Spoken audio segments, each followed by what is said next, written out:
this is it. This is that moment when you don't know what will happen next, who I am, or what my story will be.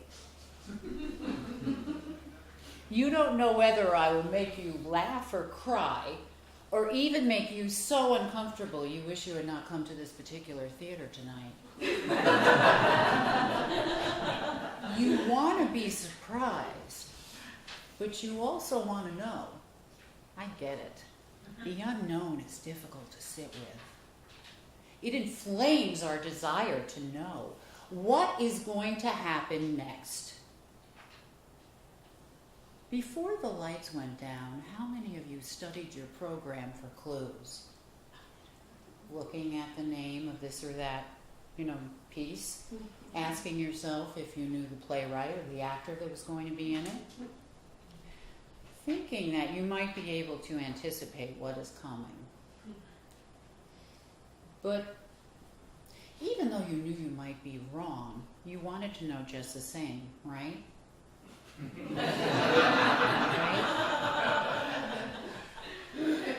It's what we do. As much as we try not to, we use what we know and see to predict what is to come. But tonight, we are not giving you much to go on. Oh, if I'd walked in here wearing a ball gown, or hospital scrubs with mascara-stained cheeks, or a half-empty whiskey bottle, you might begin to envision a sense of story or place. But here, I'm not judging. It's how our brains work. We want clues. We need to know. In fact, right now, you've begun to study how I look. You've assessed my age, my gender, my physical characteristics, and attempted to read my body language and facial expression. It's what we do. It's what we do as much as we try not to.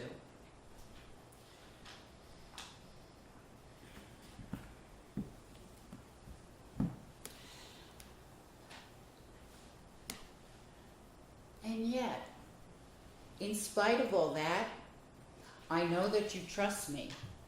You do. Because even in this moment, given all that you do not know about me and what will happen next, you have faith that I have a plan. You may not know what my plan is, but you trust that I have one. You believe we will go somewhere together tonight. Something will happen. I'm in charge.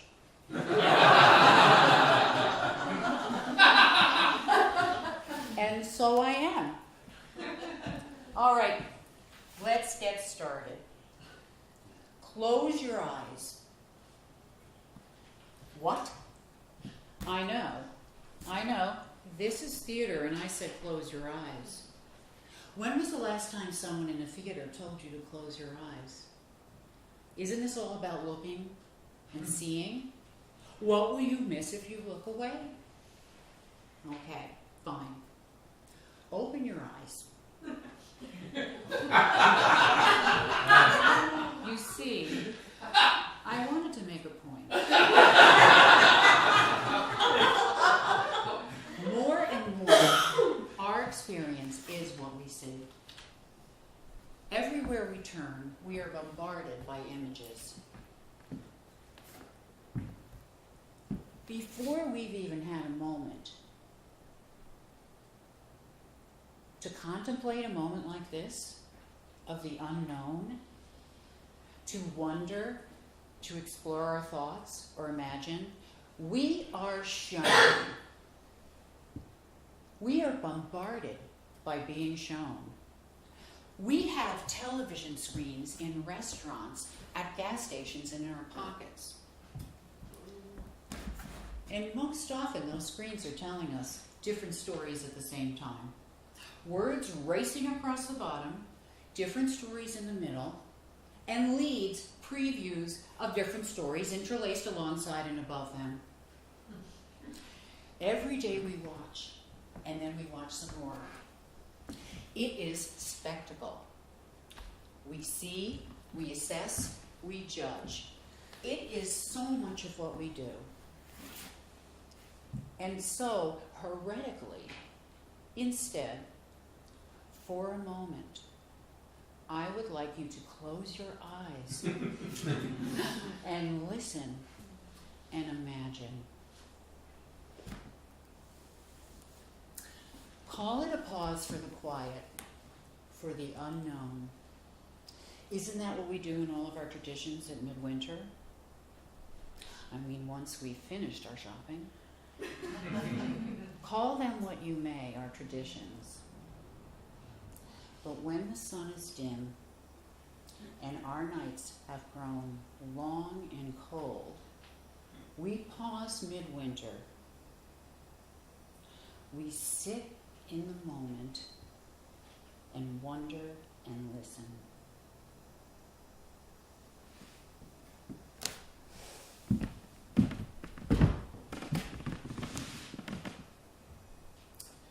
So, here in our time together, when you do not know what will happen next, close your eyes. Sit in this moment and feel wonder and anticipation and quiet. This is the moment of the unknown. Listen. And believe. Anything can happen.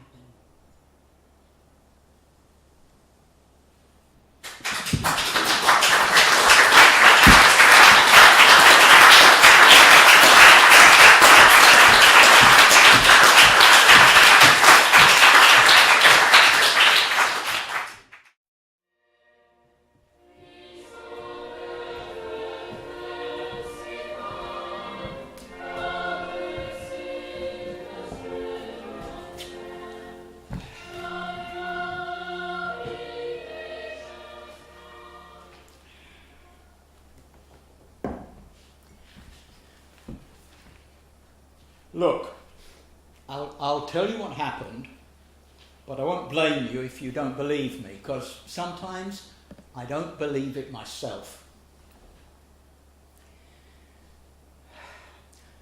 I suppose I shouldn't have married her in the first place.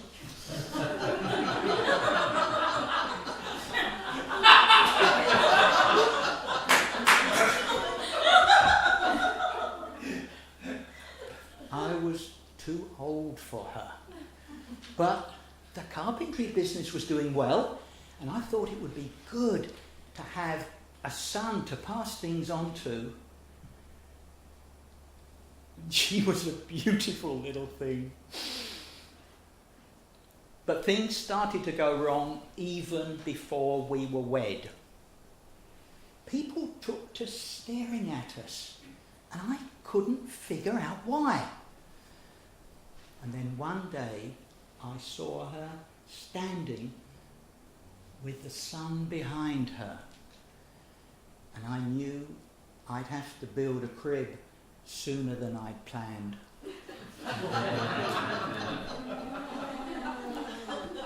Now, I wouldn't have minded so much if she'd said that she'd been with a young fellow just the once, and she was sorry, and it didn't mean anything, you know, like they do.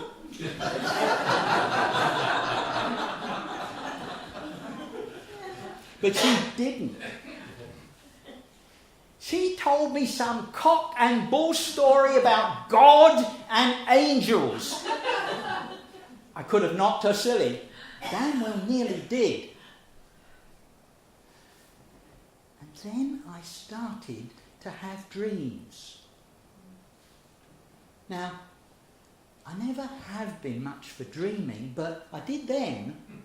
I've never told a soul about them, and I'm not going to start now. But to cut a long story short, instead of kicking her out, I stuck with her.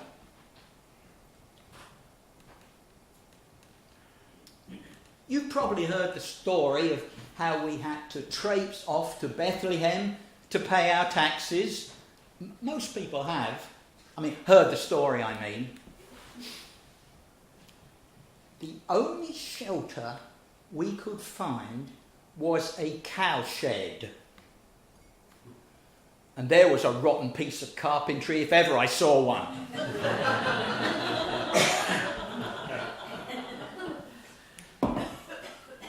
The man who built that shed did not know his trade. And then her pains started. That was a hell of a night. Now, when I was a boy, I'd help my father with the sheep, lambing and all, so I knew pretty much what to do. And towards the end, an old woman from the inn came over and gave me a hand. It was a boy, and all the bits and pieces were in the right places, so that was all right. But it was a long, messy business. And I was glad to curl up in some straw halfway towards morning.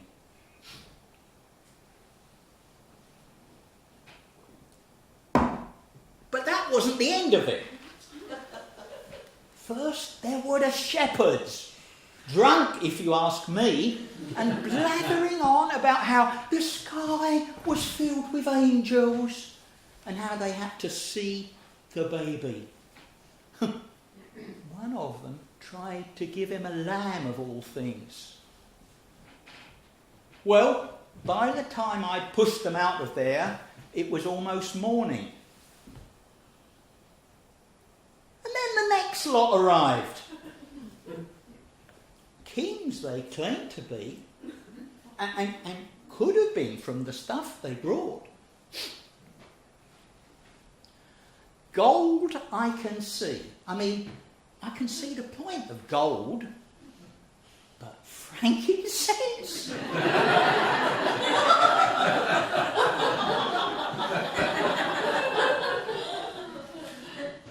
And who gives myrrh to a baby?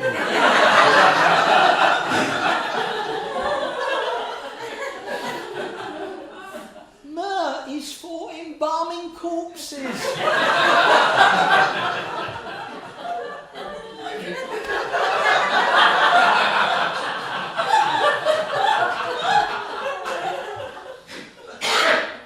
But down they get on their knees, all among the cow's muck, purple robes and all.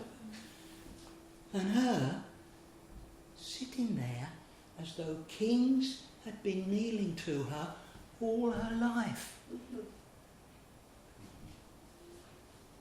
Well, I'd had enough of that. And we got off home as fast as we could. I never have been much for travelling.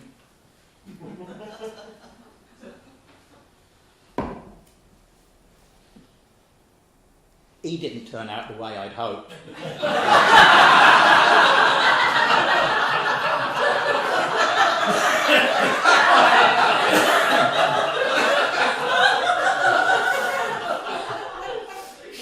To be fair, he had a good eye for a length of lumber, but his heart wasn't in it. A dreamer he was, like his mum, with angels and visions. And there was too much talk about who his father was for my liking.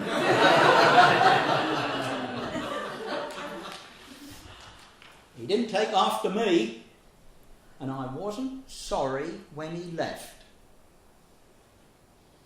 He didn't amount to anything.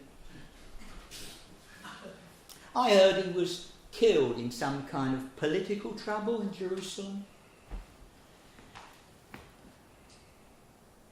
She's done all right by me in the long run.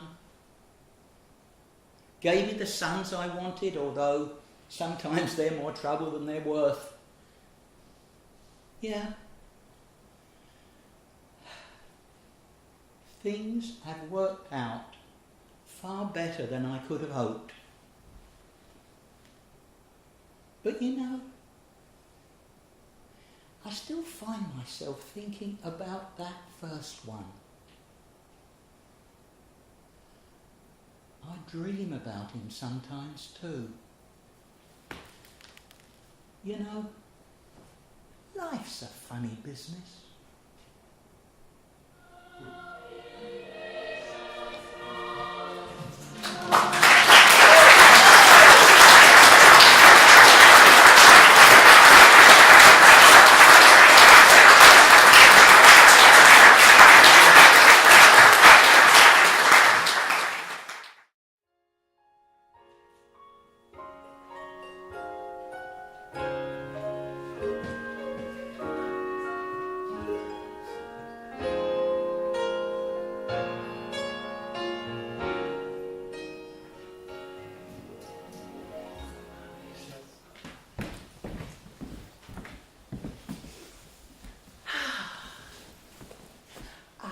Loved believing in Santa Claus. When I was little, my parents, every year, just around Christmas time, they would suddenly point to the window and exclaim, "There he goes! Did you see him? He just went by." And by the time I got to the window, of course, he was gone. But I remember the feeling, the excitement and the wonder, the possibility of everything. One day, I must have been around 4, I was standing at the window looking out over the snow, and I just knew he was out there listening. So I closed my eyes really tight, and I made my wish. "Dear Santa, please bring me skis for Christmas." And then I waited. And can you imagine the anticipation on Christmas morning? I ran downstairs and I ran to the tree, and there they were, a pair of skis. It was magic. And it didn't matter to this day that my dad had to buckle the straps on over my snow boots, and that they were about as effective as a couple of barrel staves for skiing. The point is, Santa heard me. I didn't see him, but he heard me, and he brought me what I asked for. My parents had some friends that vowed to always tell their children the truth. They swore they would never lie to them. So they told them that there was no Santa Claus. And you know what? Their kids didn't believe them. Imagine that. They swore that their parents were lying to them. I don't know when I learned the truth. I really don't remember it, which either means it was so awful I completely blocked it out, or I was ready. But in any case, when I had my children, I went to great lengths to make sure that Santa stayed alive. Santa had his own wrapping paper.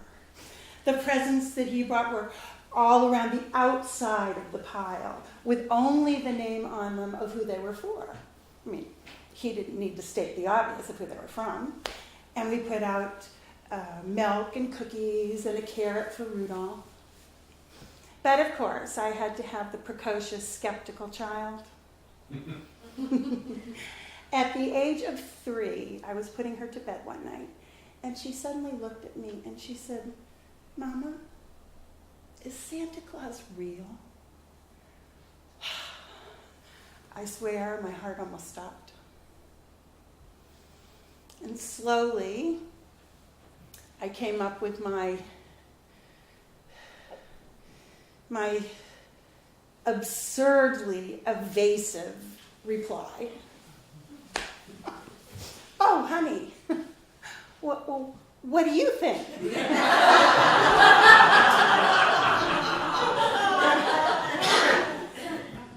And she looked at me and she said, "Well, I've never seen him, and I don't think he can make it all the way around the world and deliver presents to all of the children in just one night. Do you?"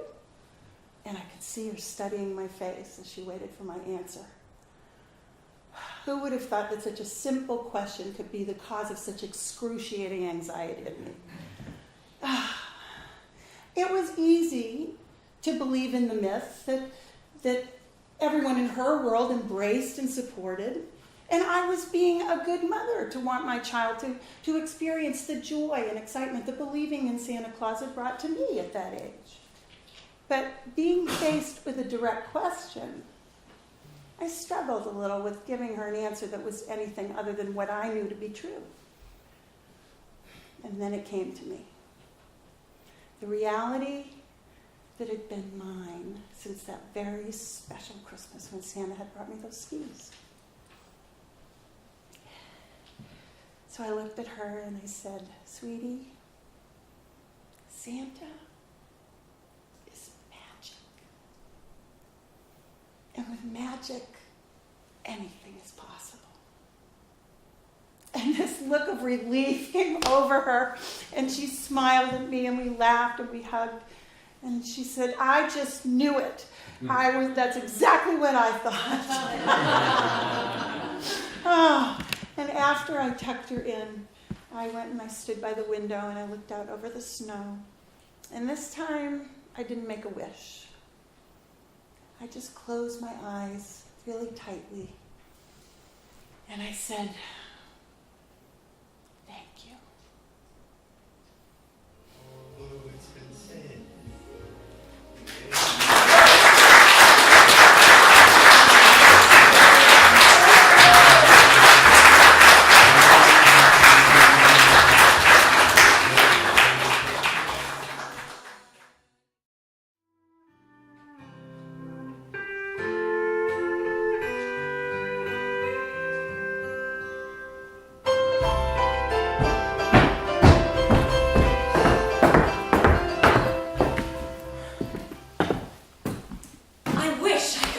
God, I really do. I just can't reason my way into it. My mother was a Sunday school teacher, believe it or not. But when I would hear the stories of saints sacrificing themselves for some unattainable greater good or a man in the sky, I just knew it was bullshit. Nobody is that good. I'm not saddened by this per se. Guilty, perhaps, but it's like there's something broken in my brain and I couldn't fix it even if I wanted to. Every year, my entire family goes to church on Christmas. And I watch the families pray and move through the service with ease. They don't miss a beat. They know when to kneel, when to stand, the right prayers to say, and when to say them. Yet, all I can think is, I bet every single one of them is just as fucked up as my family.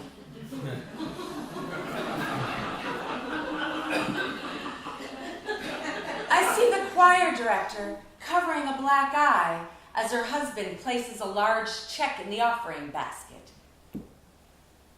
I see the beautiful girl with a crucifix around her neck wave to the altar boy as her mother looks on with hatred and revulsion because she is supposed to be pure in thought, in word, in deed.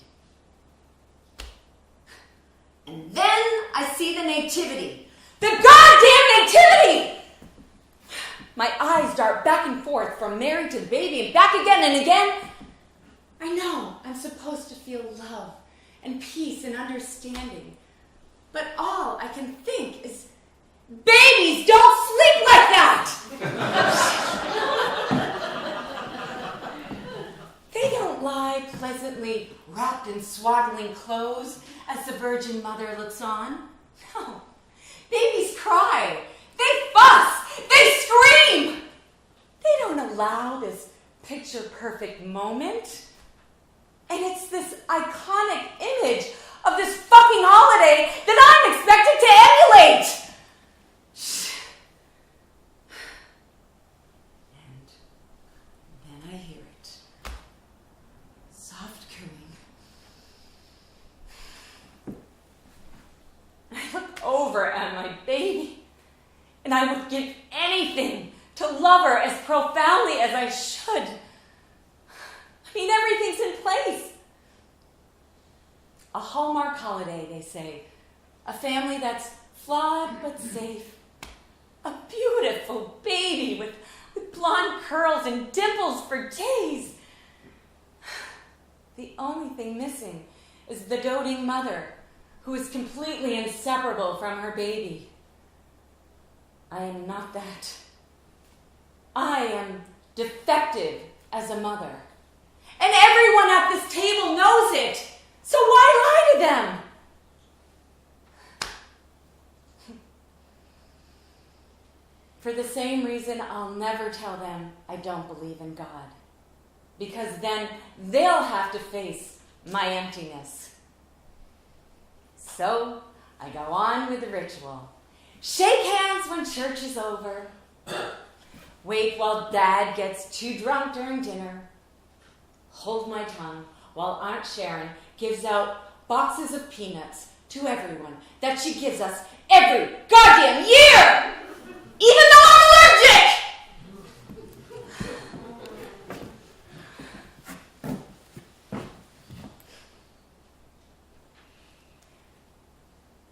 I love my baby. I don't want anyone to think I would hurt her. I just wish she would go to sleep. Why? Why won't she go to sleep? She never, ever goes to sleep! Not even on Christmas! I think it will pass. I hope it... My emptiness doesn't bother me. And I certainly don't fear God's judgment. Because it's my own that I'm afraid of.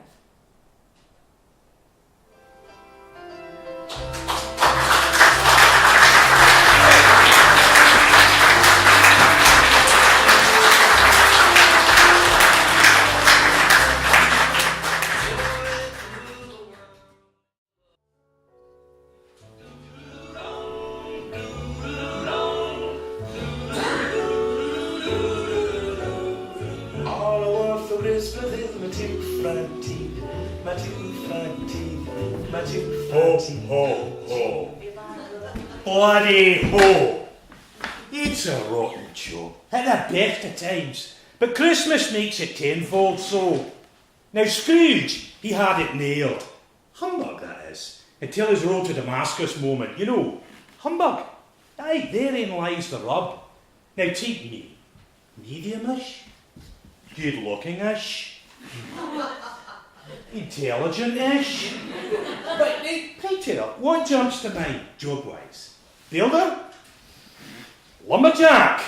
Now, but what about, a frontiersman alone against nature? Now, make that imagination just jump, just a wee bit higher and alight upon Tooth Fairy. Yes, you heard me right. Tooth Fairy. TF for short. Surprised? I was. I am the Tooth Fairy.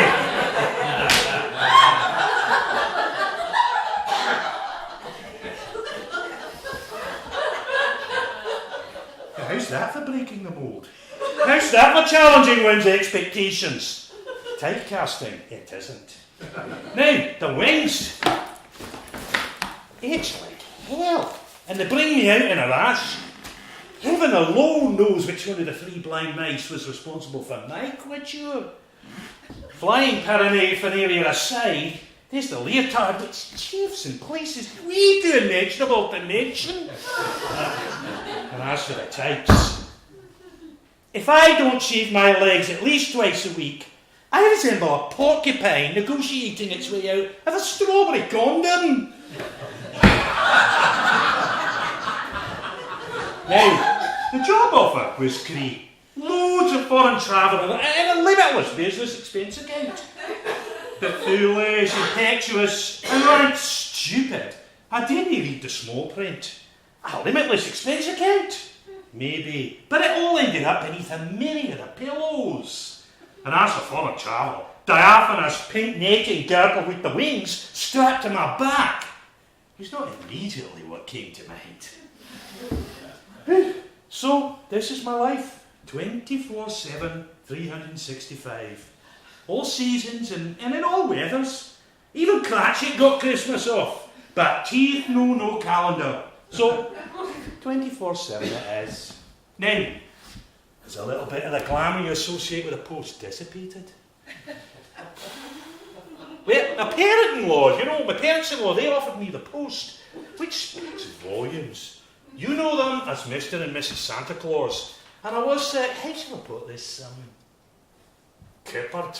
I remember the night whale. Chris and I were sitting in front of a blazing log fire with the excellent brandy, a 48 if I recall, that's 1848, and an extremely smooth cigar, light classical music playing in the background, and a long, deep, soporific conversation ensued. Where my many talents were alluded to and many questions were asked. What are your interests? What are you seeking from the future? Would you consider a high-flying role in the company?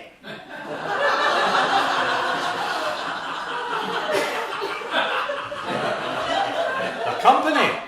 Well, that would be Fairy Folk Amalgamated, FAA. They own the Fairy Godmother franchise.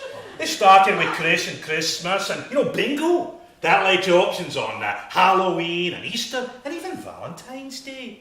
Though there was some consternation when that one was floated. It was considered to be a wee bit too commercial. FAA invented commercial!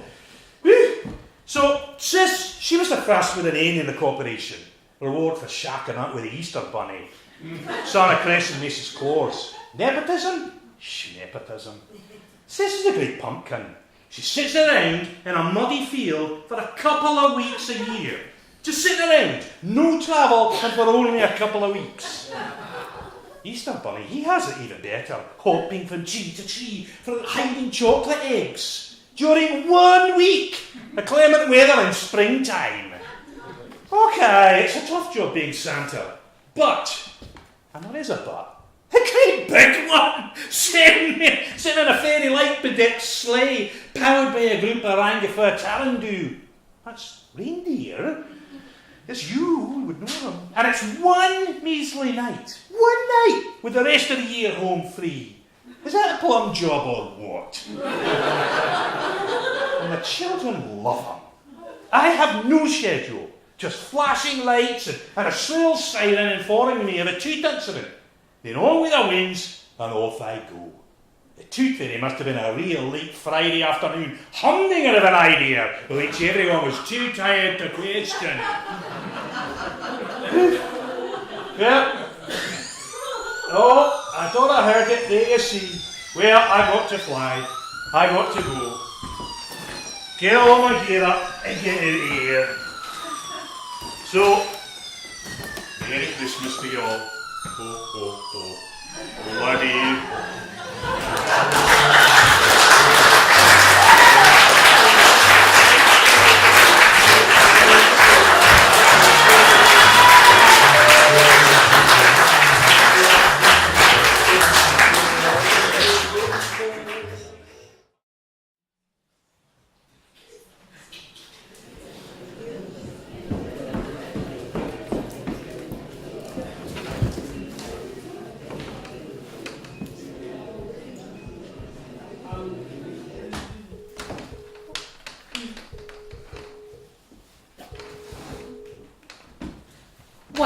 Butterball.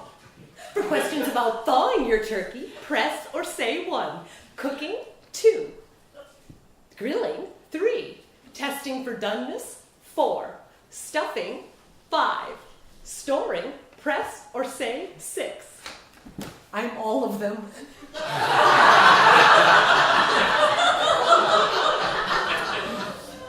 Welcome to the Butterball Turkey Hotline. How can I help you with your cooking question today? Whoa, whoa, whoa, whoa, whoa. Calm down. What's your name? Marie. Marie! Listen to me. Everyone has a turkey virgin voyage. We all get through. Well, sure, it's easy for me to say, but it's not exactly rocket surgery. Brain science. Well, one of those. No worries. We'll get through this together. One drumstick at a time. That's a little hotline humor. Helps with my stress level. And I'm just stuffed full of these jokes. That's another example, get it? Come on now, Marie. Stop crying. Crawl out of that closet. They'll find you in there eventually anyway. Grab an apron and grab a Xanax. You got any? Doesn't everyone? Yeah, sure, I guess. Oh, okay. I'll hold while it kicks in, and then I'll walk you through this. Okay, holding. We get a lot of panic-stricken first-timers. Not sure what that's all about exactly. What's a big turkey but a big, dumb, overgrown chicken? Well, wait a minute. I need to protect the turkey mystique, or this job might go away. And then where would I be? With my family on the holidays. Oh my God, forget I said that. You're back, Marie? Great. Okay, now, roll up your sleeves. Okay? First off, remove the innards. Innards. Innards!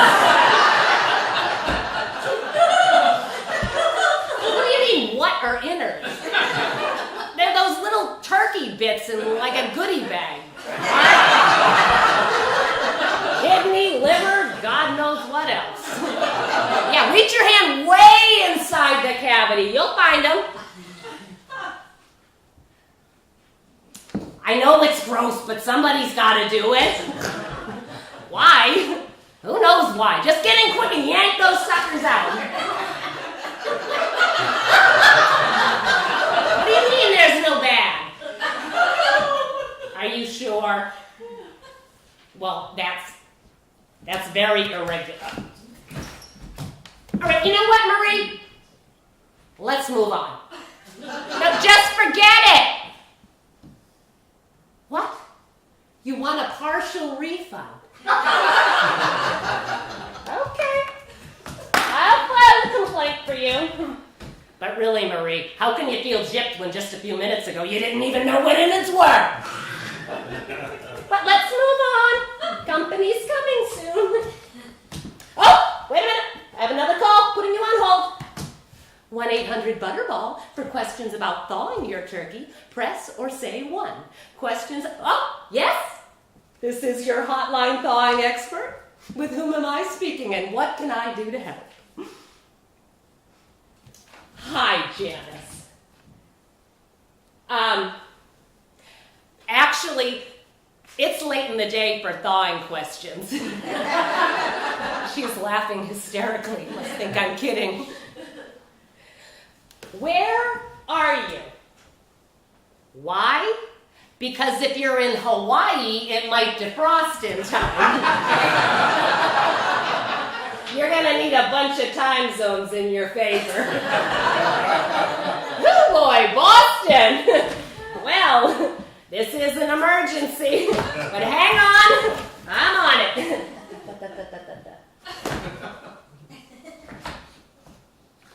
Okay, got it. You can defrost your turkey more quickly by soaking it in cold water with a ratio of 1/2 hour for every pound.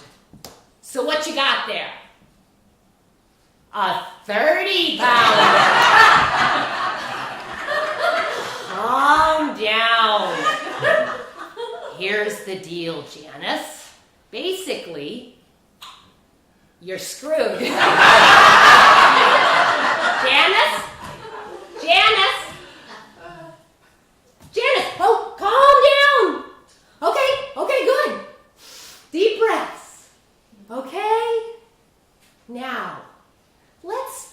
reframe. All you need to do is throw it back in the freezer. You're all set for next year.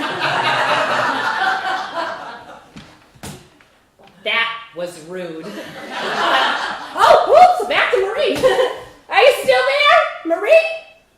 You did what? You found the innards. Okay, great. That's just great. Good for you, Marie. Now, throw them away.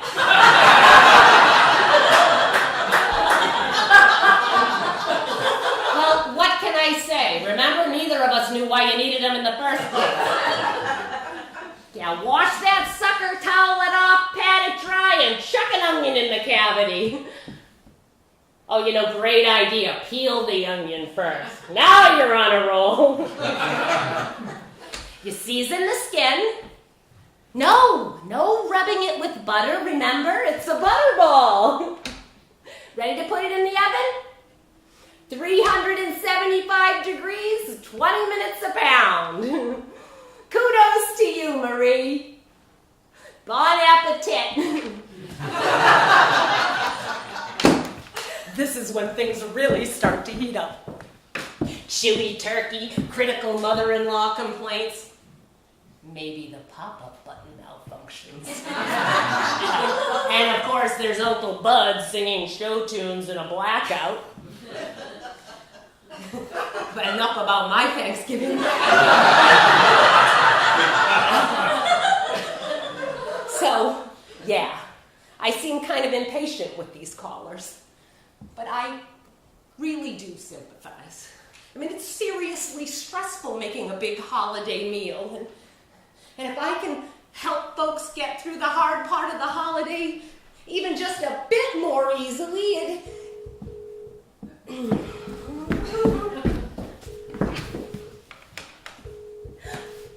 1-800-BUTTERBALL. For questions about thawing your turkey, press or say 1. Cooking, 2. Grill. Help? Help is not one of the options. Okay. I'm sorry, but you're gonna have to speak up so I can hear you. You said the turkey was delicious, but you dropped your napkin? And now you're under the table? So what's that got to do? How can I... What do you do when you find your husband playing footsie with your sister? Why do you think I'm doing this for the holidays? We're hiring.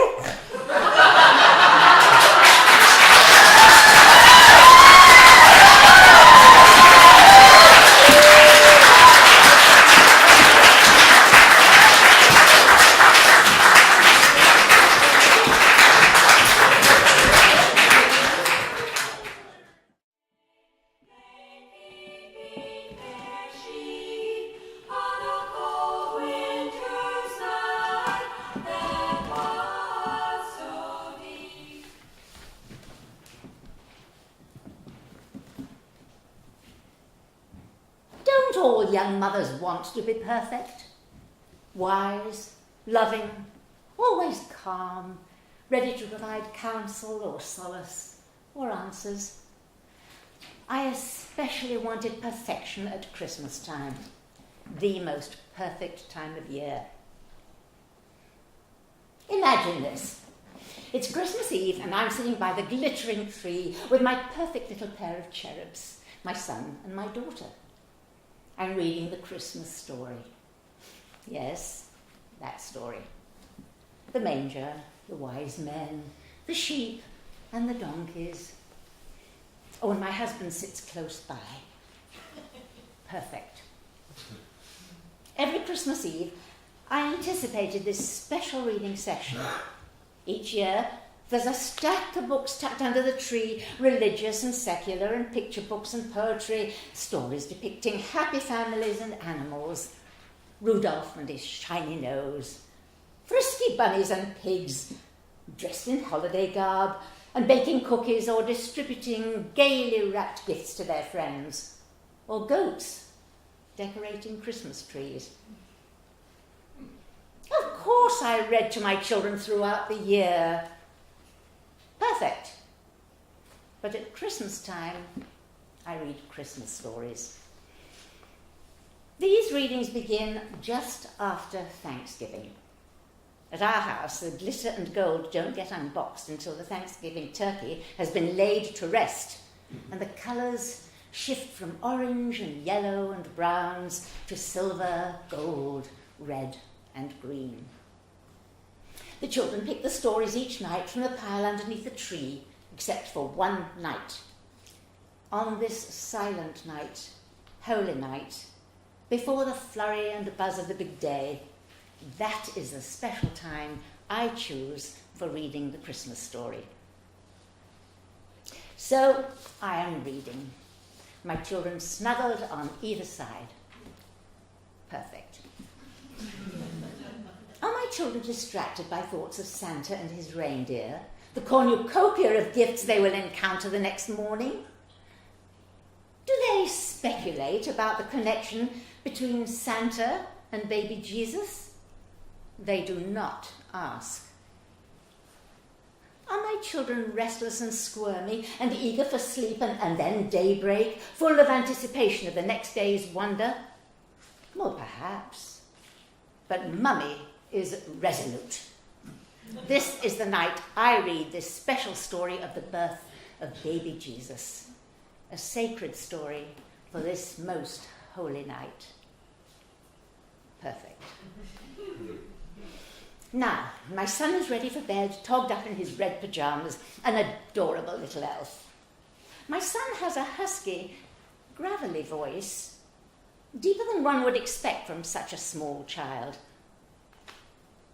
A neighbour once told me, with that voice, Paul should become a radio announcer.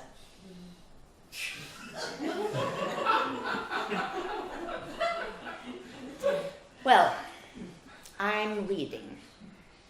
And so it was that while they were there, the days were accomplished that she should be delivered. I read about shepherds abiding in the fields and good tidings for all. And this shall be a sign unto you. Ye shall find the babe wrapped in swaddling clothes, lying in a manger. Suddenly, my son sits up, raises a palm to stop my reading. He stares at me with wide open eyes, and in his sweet husky voice he asks, "Mum, where do babies come from anyway?" The "anyway" is delivered at a slightly higher pitch. Anyway. This is the question that every parent anticipates.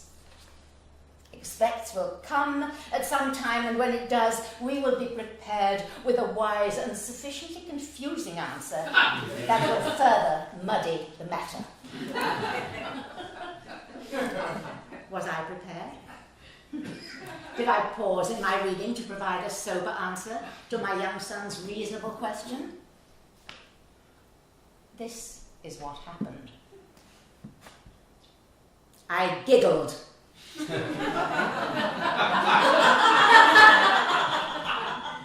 Indeed, I laughed out loud and could barely contain my mirth.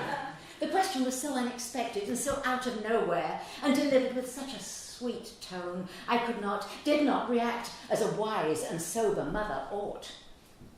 It's Christmas Eve, for heaven's sake. Sacred, holy Christmas Eve.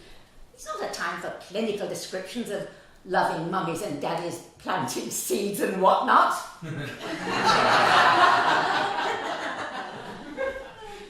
I collect myself, prepared to answer this absolutely reasonable question.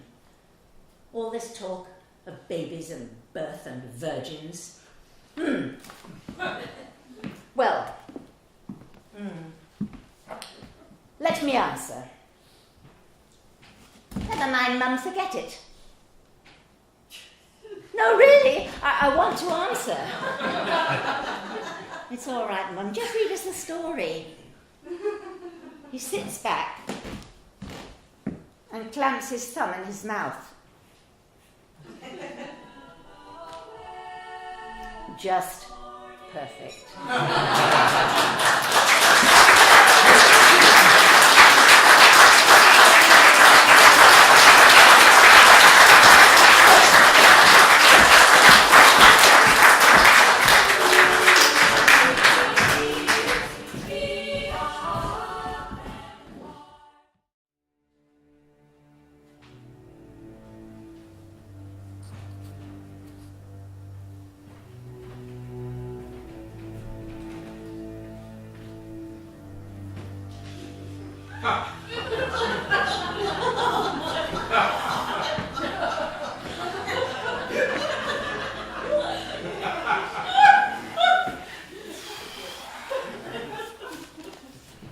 So, as you can see, my head is shaved, I'm wearing these saffron robes, and I have this alms bowl.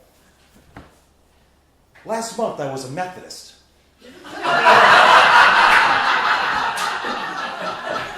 From Methuen.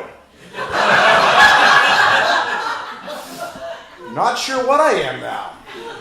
Although you'd probably say I look like a Buddhist monk, or one of those Hare Krishna chanting around airport people, right? So here's the thing. What happened?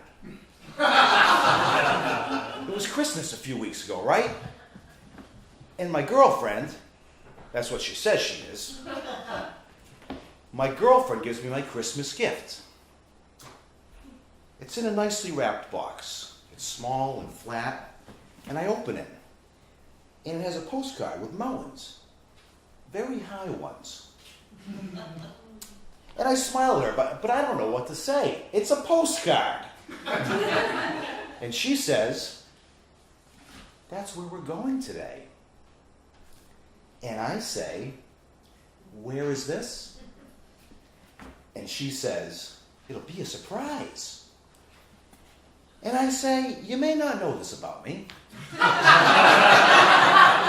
I mean, we were dating for about a week. But I am not big on surprises, and I'm not big on traveling. She says, I know. You live in fear. You need to give that up. I don't disagree. And neither would my therapist. She hands me another box. I open it.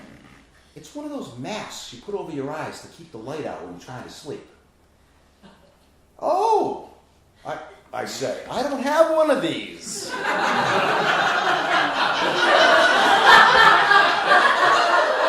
Not that I ever really wanted one.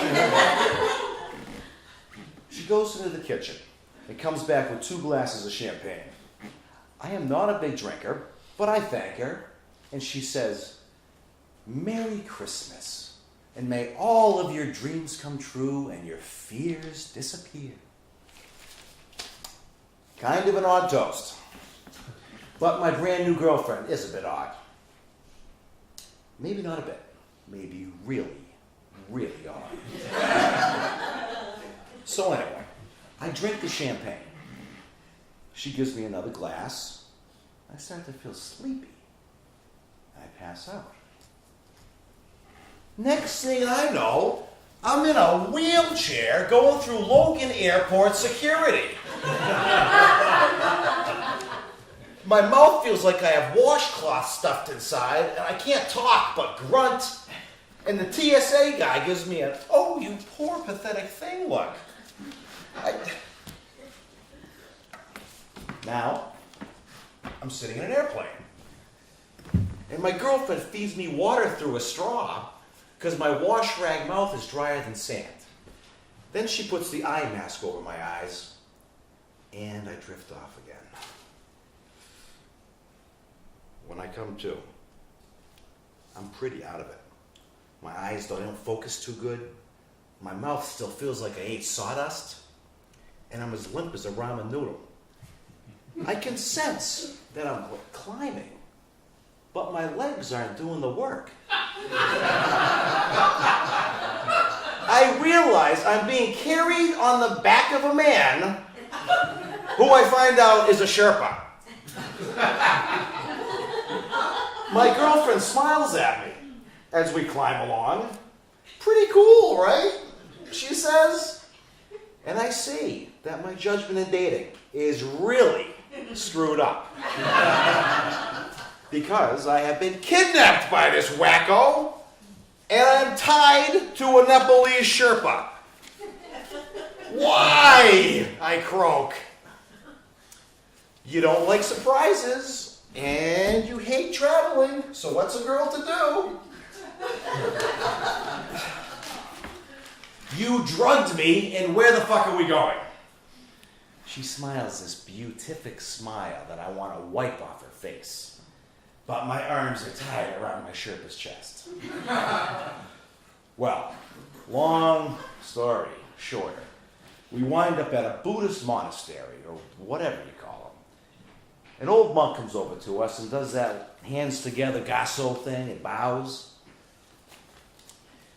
This is your gift, she says joyfully. She says his name, but all I can recall is it sounded like Rama Lama Ding Dong. He will rid you of your fears, give you a mantra, bless you, and adorn you with a new name. I'm sitting there, still weak as a newborn. Two younger monks come over to me and shave my head, remove my clothes, and put these robes that I'm wearing now over my head. The old monk takes a peacock feather and bonks me over the head with it, and then he says some words I have no idea what they mean. And then he points to me and he says, Loknath.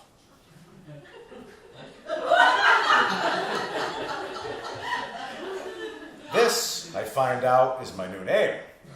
I later find out that it means keeper of the universe. So now, I'm some kind of cosmic janitor? Something I always wanted to be. My girlfriend, she claps and dances around and happy that I am the new me. She has also shaved her head and wears brightly colored robes. The monk blesses her as well. And she dances around again. I am a monk now, she exclaims, your personal monk and spiritual guide. I want to slug down some of that sleepy juice and hope to wake up thinking this was all just a weird dream. It isn't. The Sherpa reappears and we do the entire trip in reverse. 4 weeks ago, I was a Methodist and an electrician. Now, as you see, I have this alms bowl, I'm dressed in saffron robes, and I'm bald as a bowling ball. My girlfriend says I'm supposed to go to Times Square today and collect money from tourists.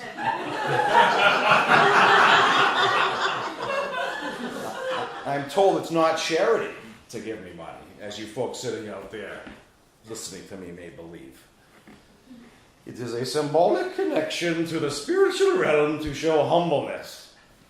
The act of alms giving assists in helping me connect the human in me to the monk who will guide me. And in this case, my monkette is guess who? So, before I leave, anybody want to drop a 20 in my bowl?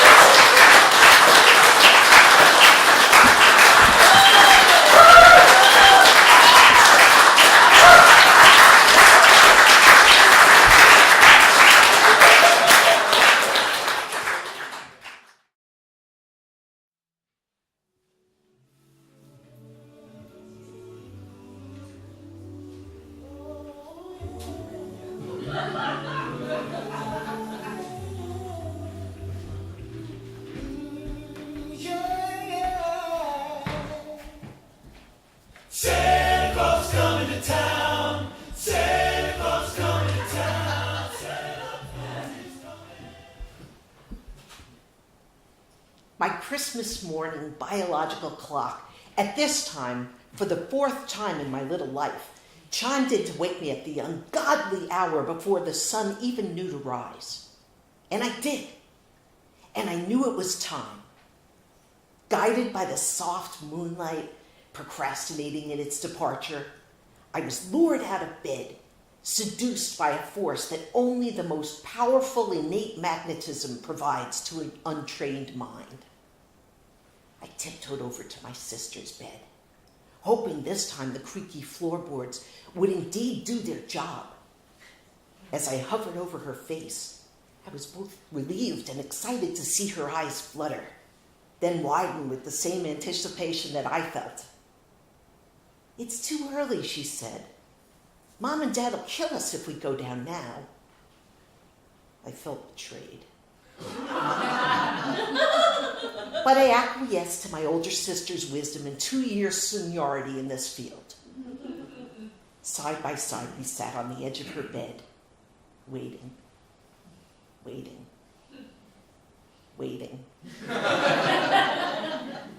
Finally, a sliver of dawn peeked through the window, its brightness aided by the reflection off the snow-covered ground. "Now!" she exclaimed. We pushed each other through the door, scrambling down the stairs, not fast enough. My mind had already conjured up the vision I knew I would behold. A stocking overflowing with candy, colorful paper, possibly new socks. I imagined a beautiful baby doll, undoubtedly wearing a dress that somehow was made by my mom, somehow mysteriously matching a dress I owned. My heart pounded as my feet swiftly guided me down to what seemed to be 1,000 stairs, then around the bottom landing. As we burst through the living room doorway, Mom and Dad were already sitting and waiting for us, their hands wrapped around their coffee mugs, with sleepy smiles as eager as ours. The panoramic display did not disappoint. We gasped. There it was, filled stockings, wrapped boxes, and yes, a new baby doll with 2 outfits. 2! That yes, somehow matched mine and something else.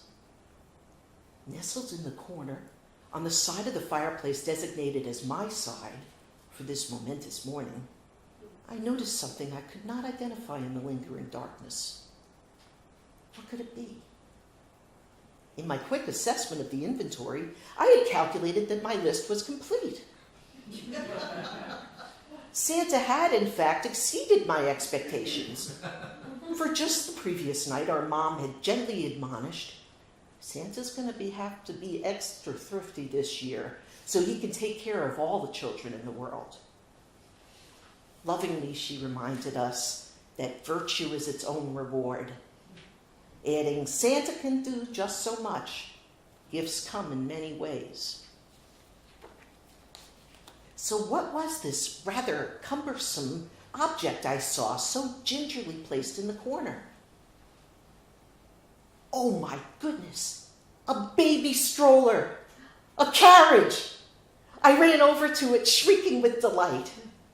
The sides of the carriage, brown with embossed cross grids of a darker tone, were embedded with scratches, hinting at a turbulent flight in Santa's sleigh.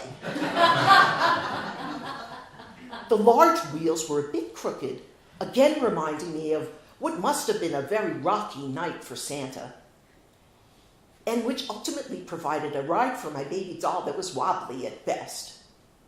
But it was glorious. A real baby carriage. Sometimes I heard it referred to as a pram in nursery rhymes. Oh, pram. I carefully drew the hood up to provide my baby with some shade that was now desperately needed in a room filled with brightness. Oh no. I quickly looked from it to my mom and back to it.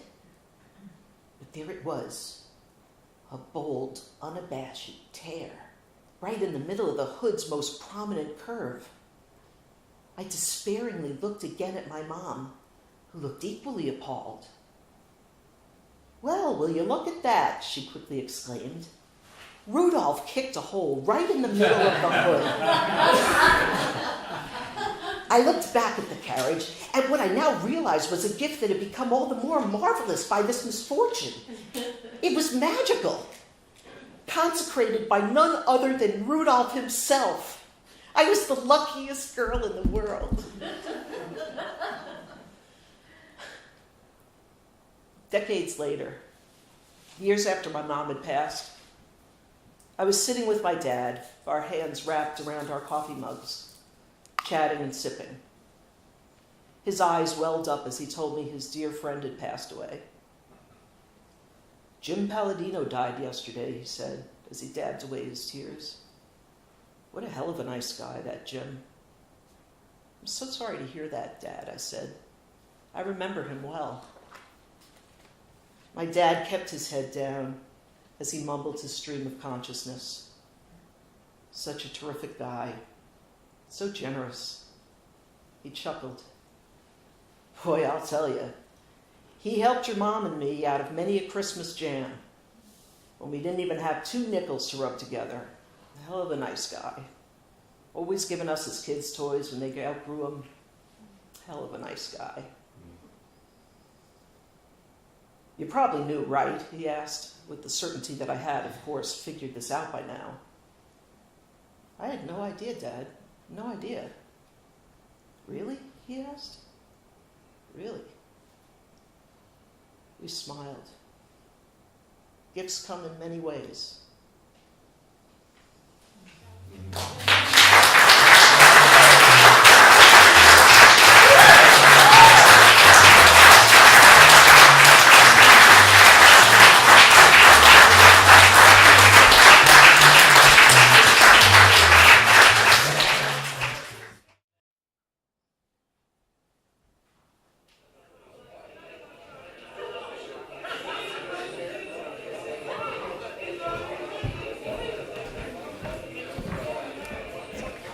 In the mid-'60s, we joined the great diaspora of young families fleeing New York City for the suburbs, both north and south.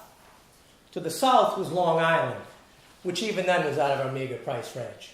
We moved north to the Jersey border, to Rockland County, specifically to the town my Russian-born grandfather referred to as Spring Valley. The local county newspaper, reflecting the prevailing view of many of its county-born residents, welcomed those of us moving from our small, marginally tenemental apartments on the west side of the Bronx by running a front-page story which called our new and finally roach-free haven the New Tenements.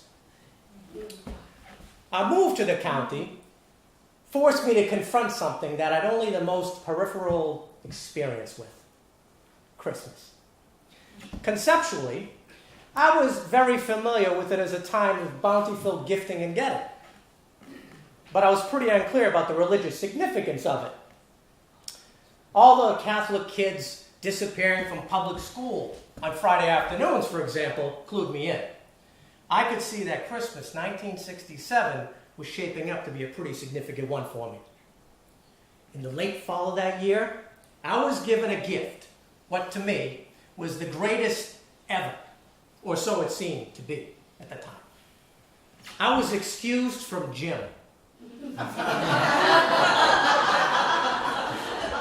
Delivered from changing in front of all the other boys. This is the part where being Jewish is difficult to hide. I was no longer subject to the siren-like whims of my gym teacher, Mrs. Sperling. I was on injured reserve. I had developed a hernia. It wasn't painful. It was just a little weird. Occasionally, my testicle would play hide-and-go-seek with me. Still, no gym, no hazing for being Jewish, or worse, unathletic. I was free. Free until my parents, worried I'd missed too much school, arranged for me to be operated on during the 2-week Christmas vacation. It was beautifully symmetrical in their minds. Not only would the operation and recovery be exactly 2 weeks, day surgery now, but the holiday from school was exactly the same length of time. I wouldn't miss an hour of class. That was disappointing. Although Mrs. Sperling was a mortal enemy, her son Howard was a friend. Howie had strabismus. He was the most cross-eyed person I ever met. To borrow Mel Brooks' description of Marty Feldman, Howie had one eye that looked at Cleveland while the other looked at Chicago.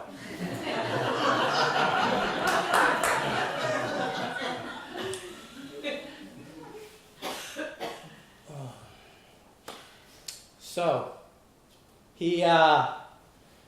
when I was informed of my impending operation, my parents casually mentioned that my doctor would be Howie's dad, Dr. Sperling. Never having met his dad, I was immediately concerned and began asking questions about how strabismus develops, whether it was inherited. I was terrified that I might go into Ramapo Hospital an adolescent and come out a eunuch. Dr. Sperling wasn't strabismatic, much to my relief. And so, the day our Christmas break from school started, and wearing my only pair of pajamas, I entered Ramapo Hospital to prepare for surgery. I hated the food, loved the visitors, and the unabashed efforts of everyone to make a holiday for those of us who would be spending Christmas in a hospital. Everyone was cheerful and jovial. There were wreaths on every door, and the doctors, mostly Jewish, wore ill-fitting little Santa Claus hats. Christmas music dribbled from the ceiling speakers. People snuck a lot of candy onto the kids' ward. As bummed as I was, I suspected I could have done much worse. There was, however, one thing I hated, one routine: getting my temperature taken 4 times a day. 3 of those times are tolerable, around 6 a.m., then again at 10 p.m. I was woken up at 3 a.m., I could live with that. It was the midday surprise taking of my temp I found disconcerting and mortifying. It was an ambush of my dignity. Keep in mind that this was the pre-digital era. Taking one's temp was highly ritualized and completely rectal. It involved dropping one's trousers, with the nurse inserting what felt like a 12 to 14-inch glass thermometer rectally, up to the hilt. If you were cooperative, the nurse would slather it with Vaseline before lodging it, and then you'd wait and wait. Must have been at least 30 minutes when you include the nurse's coffee break and cigarette break. In an effort to preserve your dignity, most of the time, the nurse would pull a sheet up over your exposed butt. Although there was always that telltale bump in the shroud where the thermometer was protruded. Now, if you've never been hospitalized or lived in a homeless shelter, you probably don't know that Christmas is a virtual open house at those kinds of facilities. The holiday seems to tickle our social consciousness. Everyone's nice. People are generous and socially responsible. So all types of groups, churches, youth groups, scouts, visit or volunteer. Christmas 1967 was no different. Timing is everything. And so, without fail, every time the nurse would come in for my surprise temp taking in the afternoon, leaving me laying on my stomach, impaled by a thermometer, the sheet above my ass tented with the promise of yet another needless, non-feverish temperature reading, some local community group would come wandering into my room to cheer me up. Some adult in glasses would blow on a pitch pipe, and the group would sing 2 or 3 Christmas carols. Made no difference your spiritual path. Everyone loves a good Christmas carol, right? One afternoon, while I was waiting for the nurse to return to tell me I had no fever, the Girl Scouts wandered into my room. Not just your generic Girl Scouts. This troop was comprised of girls that I knew, went to school with, went to Hebrew school with. wearing green uniforms, harmonically connected if somewhat loosely. I knew them. Robin Gilman, Shelley Weisberger, Lizzie Letterman, Poppy Gentler, singing carols and trying not to laugh. When they were done, my roommate applauded loudly and asked for his favorite, the one by the chipmunks. Mercifully, they didn't know it. And no one mentioned it when I returned to school that January. It never happened. And so, when Christmas rolls around, it's hard not to think of that moment. My face buried in my pillow. The sounds of jingle bells filling my reddening ears. And me trying not to move so my thermometer wouldn't wiggle noticeably. Or my stitches wouldn't snap. Years later, when I stopped blushing, I grew to appreciate the remarkable impossibility of that absurd moment. Think about it. Really think about it. The statistical likelihood that I'd be laying on my stomach in a hospital the day before Christmas, thermometer protruding from my butt, as nearly every Jewish girl I knew in Rockland County gathered around my bed to sing Christmas carols is pretty remote. It is ridiculously unlikely. Yet it happened. Over time, I come to the only two conclusions possible. First is that, bar none, the digital thermometer is the best thing a human being has ever invented. And God has a sense of humor, often at someone's expense. Mine, for instance. Happiest of holidays. And if you're ever moved to visit someone you don't know in the hospital, July is a very good time to do it.